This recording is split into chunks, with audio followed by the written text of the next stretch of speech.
Welcome, friends, to another edition of Economic Update, a weekly program devoted to the economic dimensions of our lives: jobs, debts, incomes, the growth of some parts of the world economy, the shrinkage of other parts, and how it impacts all of us. I'm your host, Richard Wolff. I've been a professor of economics all my adult life, and in a way, I hope that has prepared me to provide these comments on what's going on in the economy today.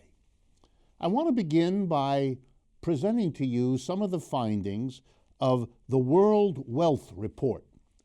This very important periodic document took time out this year to take a look at the last 40 years, the period since 1980, of looking at what has happened in the world economy and what it tells us.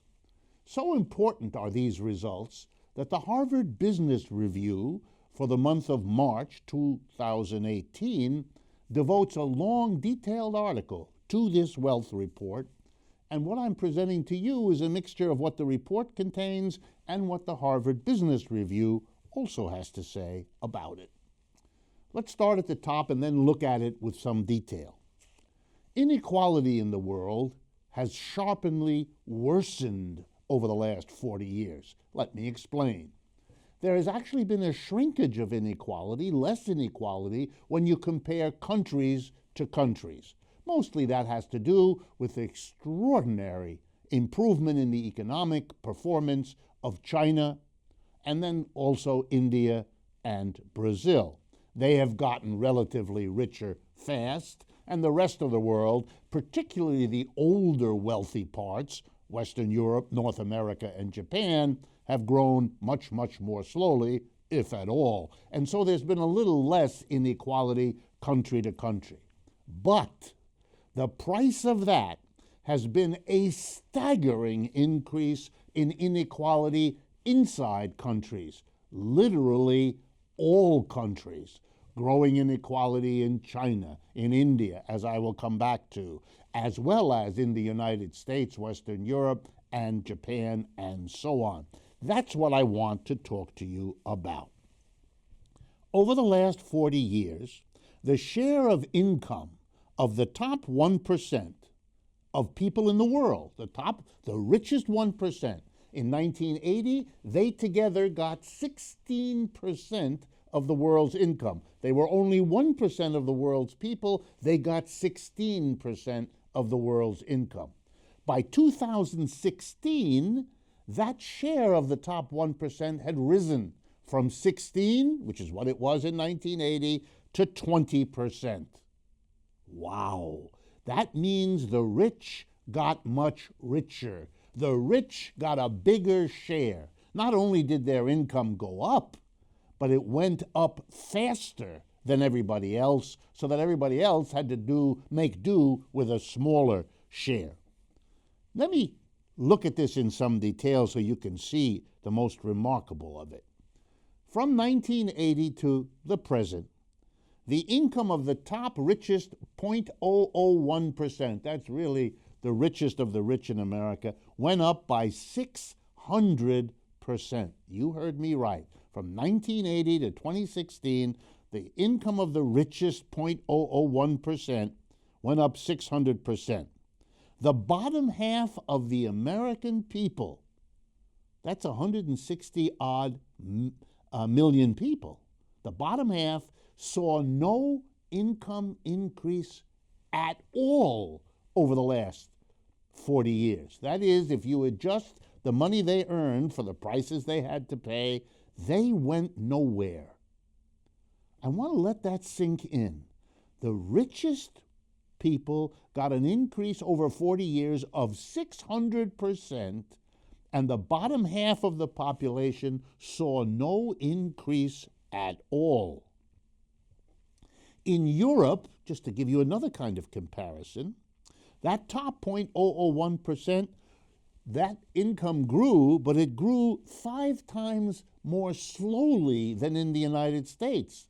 The Europeans didn't experience the level of growth of the top at the expense of everybody else the way they did in the United States. So that the bottom half in Europe over 40 years grew by 26%.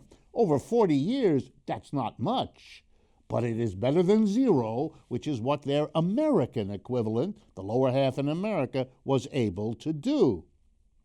Compare China and India.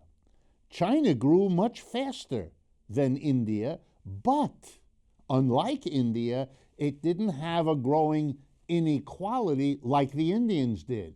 Yes, inequality in China grew, but it grew much more slowly than the inequality of India. And that tells you as much about what is happening to divide Asia as any other statistic I can think of. In the United States, then, the bottom 50% income share decreased from 20% of total income to 10%. Let me drive that home.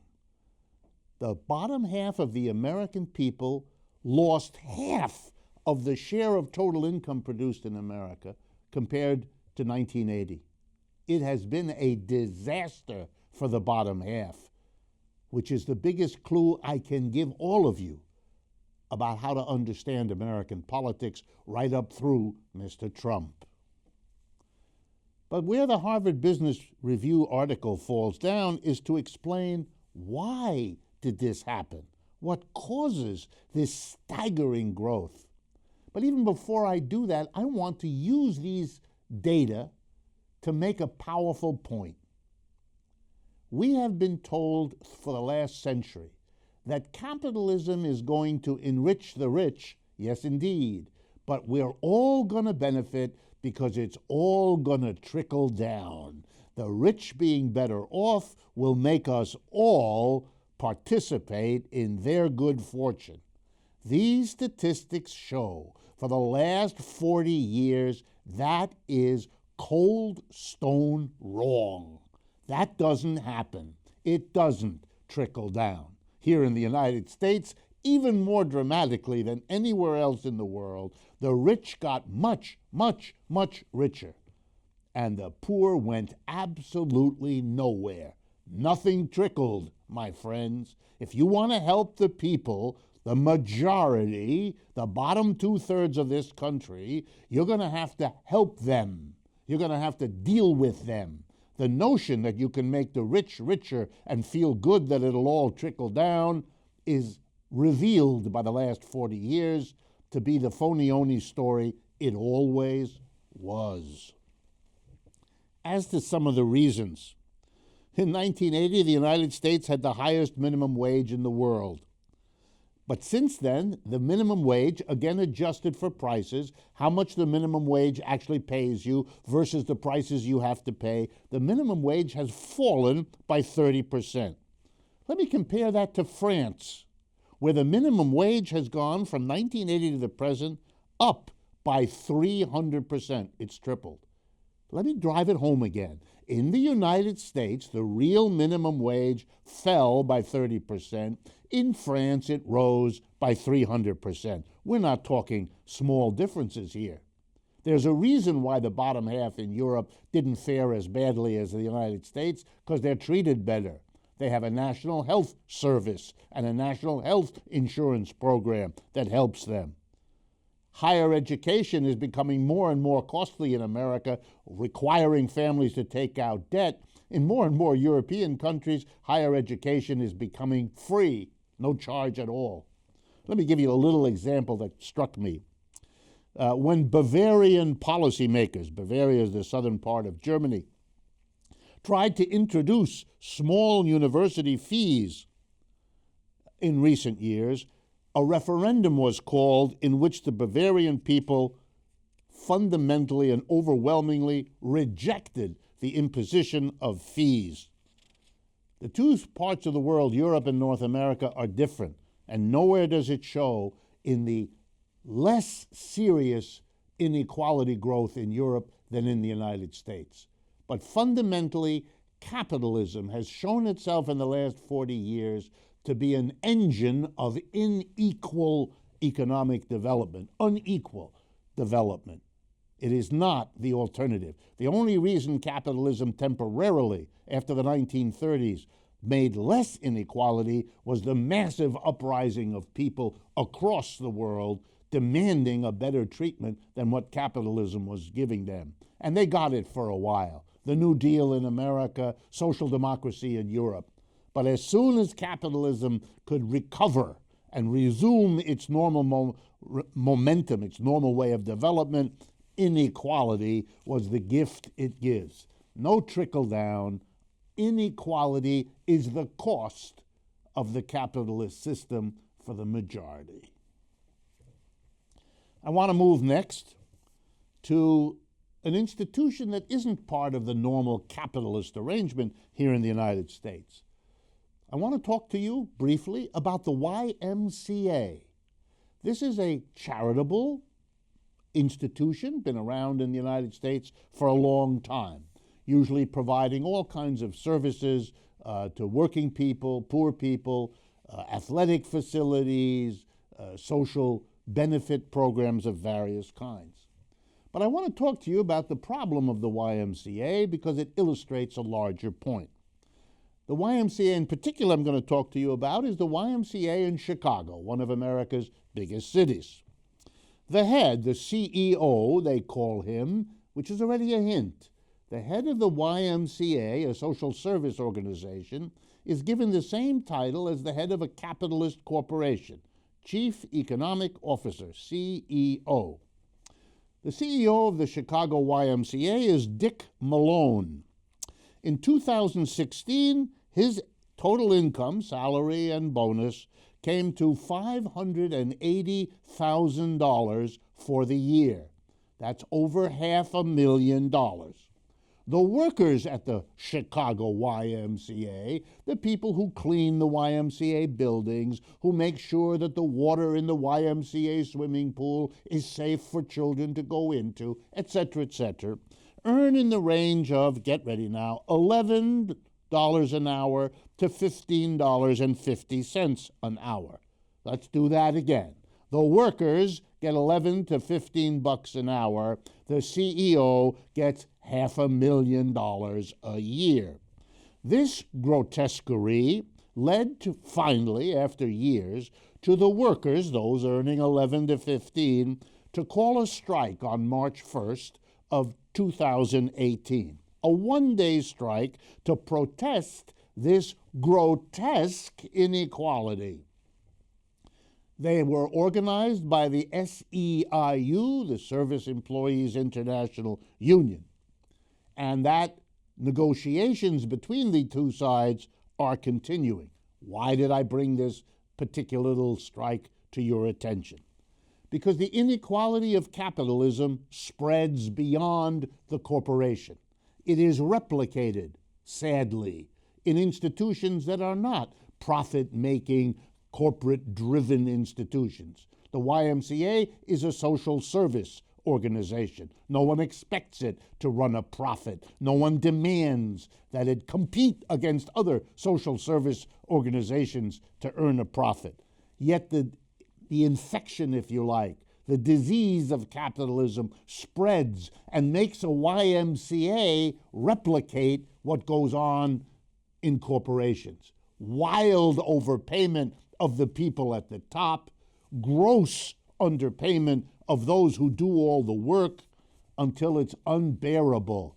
They contribute to the inequality because they allow the model of capitalism to be reproduced in their own ranks. The next economic update I want to bring to you was stunning, and I'm sure caught many of your attentions as well. This has to do with an event in Quebec, Canada. 700 physicians, residents, and medical students rejected a pay raise that had been negotiated by the federations that represent them. My goodness, an organization of these doctors called Médecins Québécois pour le Régime, in French because it's Quebec, of course, said, quote, "We, Quebec doctors, who believe in a strong public health system, oppose the recent salary increases negotiated by our medical federations. My goodness. In February, Quebec's legislature gave another increase to the province's 10,000 medical specialists. The average salary for a specialist in Quebec is already high. Ready? $400,000 annually. And so these doctors, these 700 out of those 10,000, said, wait a minute, there's something wrong. We are already very well paid, and this system is giving us an increase while there aren't enough supplies, there aren't enough nurses, there aren't enough other workers in the health system to provide a decent health system. We don't want our increases. We'd rather see the money go to make a better health system.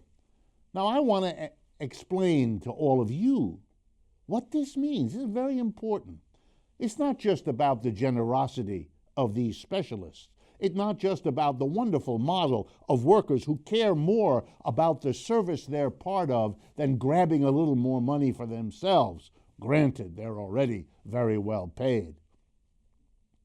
But I want to talk to you about, again, the capitalist model.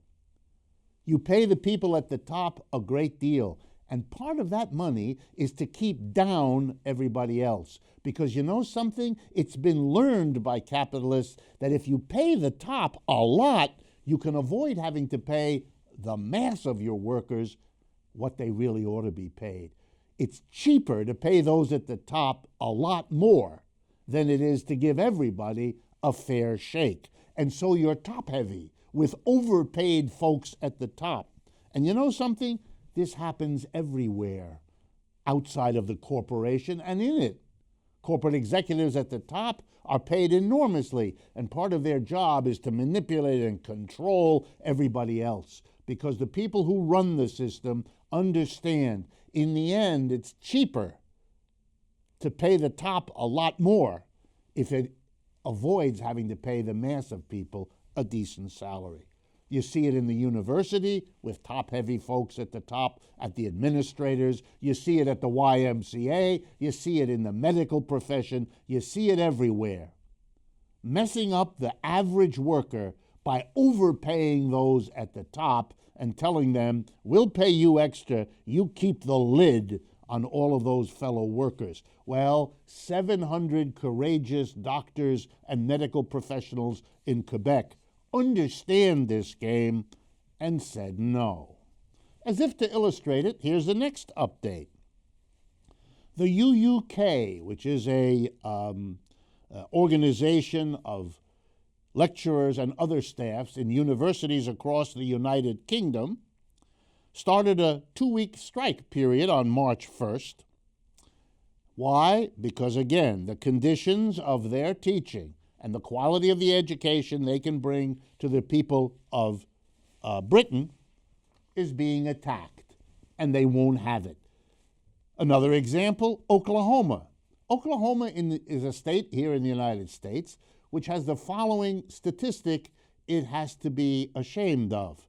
It has the lowest paid public school teachers in the 50 states of the United States. They were so moved by the strike of public school teachers in West Virginia that they are now planning to do it themselves. They're going to have a strike. And their union, unlike the one in West Virginia, the affiliate of the National Education Association, is saying they will be part of this. They saw the writing on the wall in West Virginia. Once again, teachers are saying, you cannot treat us as if we don't matter, because it's an insult not only to us as professional teachers, but to the people of this state into whose care you have entrusted their children. What kind of a commitment to the future, to children, is shown by paying your teachers less than any other state in the Union? At this point, I want to make a usual break and remind you that we maintain 2 websites that we urge you to make use of. The first is rdwolf with 2fs.com, and the second one is democracyatwork.info. Both of them allow you to follow us on Facebook, Twitter, Instagram. Both of them allow you to communicate what you like about this program, how you would like us to change the program, and so on. And both of them provide you with extra material. They are available to you 24/7, no charge whatsoever, ever. For those of you that are listening and would like to see this program instead as a video, as a television program, we urge you, please, go to patreon.com on the internet, Patreon, patreon.com/economic update. And that will allow you to view this program as a television program. I also want to remind you, as we did last week, to take a look at these two programs that we provide, podcasts that you can find as well on our website. The first is Left Out, a monthly podcast that does all kinds of interesting interviews I think you will find extraordinarily interesting. And also another one called Puerto Rico Forward that offers really extraordinary insights into the history and struggles of the Puerto Rican people at this time. I encourage you to give them a listen. We're very proud of adding them to what we do on our websites, and you can also find Left Out and Puerto Rico Forward on iTunes, Google Play, as well as our website. I think you will find them as valuable and useful as I do. My next update goes to Africa with the American Secretary of State, Rex Tillerson. He gave a lecture recently in Africa warning African countries to be wary of making commercial deals, loans, building projects with China, because, he said, the Chinese may take advantage of you if you make those financial deals. It blew my socks off. Here is the American Secretary of State telling Africans who, starting with the slave trade, have understood that dealings with the West, Europe, America, in any economic way, is a long-term project of destroying Africa in many ways, giving advice that they should be wary of somebody else who might do that to them. There's something horrifically absurd in the very spectacle, and his inability to recognize the absurdity of what he was doing tells you a lot about the Trump administration, if you didn't figure it out already. And just as Mr. Tillerson was giving that little story, what was going on right nearby in the Democratic Republic of the Congo? Guess what? Apple computers and other companies were negotiating with the government a new set of deals. What were the deals about? Cobalt. Turns out that the Democratic Republic of Congo is a place where cobalt is importantly located and can be mined. And if you want to do anything with modern batteries, you need cobalt. So the companies are cutting the deals with Congo, exactly endangering the future of Congo the way Mr. Tillerson was advising African countries not to do. That's because what Apple does is what these companies have always done, and what Mr. Tillerson does is the BS veneer as if he didn't know and understand, as the former head of Exxon, heaven help us, exactly what the realities here are. The final economic update we have time for allows me to introduce you all to the JCCU. What does that mean? That's Japan's Cooperative Consumer Union, or to be more accurate, Japan's Consumer Cooperative Union. It is one of the largest co-op associations in the world. It's been going in Japan since 1951. It now includes 334 co-ops that are members of that building. It is servicing, get ready for this, it's a powerhouse. 37% of Japanese households are members of the JCCU. They are a big, powerful co-op organization. They prove that in that capitalist economy, co-ops can become a very important part of the economy. They have a specialty in grocery stores, in delivering grocery and other items across Japan. They are much bigger in delivery than Amazon has been able to be. They are bigger than Amazon and do not fear the competition with Amazon. 90% of their members are females who do the ordering for households in Japan. Here's the interesting thing. With millions and millions of members, with a very powerful role in the economy of Japan, they really are ready to take the next step. Because a consumer co-op, and this is so important to understand, is a way for people to cooperate in the act of consumption, in buying things that they need, food, clothing, shelter, and so on. But it is not yet about being cooperative in the production side, in cooperatively producing as well as cooperatively consuming.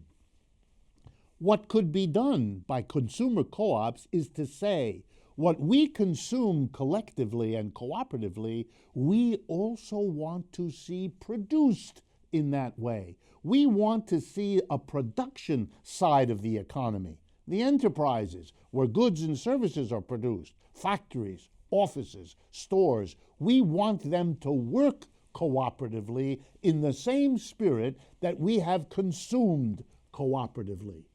The millions and millions of Japanese that are fiercely loyal members of their consumer cooperatives want to get the same benefits of lower prices and better conditions for consumption. They want to see that also done for the workplace.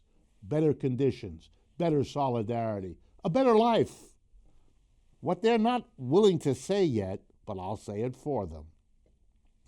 They want to go beyond the capitalist workplace, the top-down hierarchical, inequality-producing economic system that we suffer under, and they want to move to something else.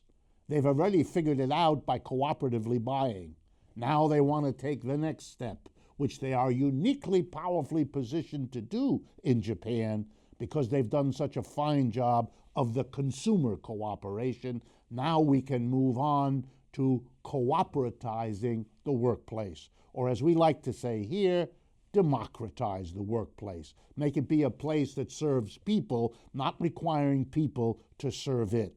Listen up, CEOs, from corporations on over to the YMCA. Time for change. We've come to the end of the first half of this economic update. Thank you very much for being with me. We're going to take a short break and then we'll be back with an interview I think you'll find remarkably exciting and important.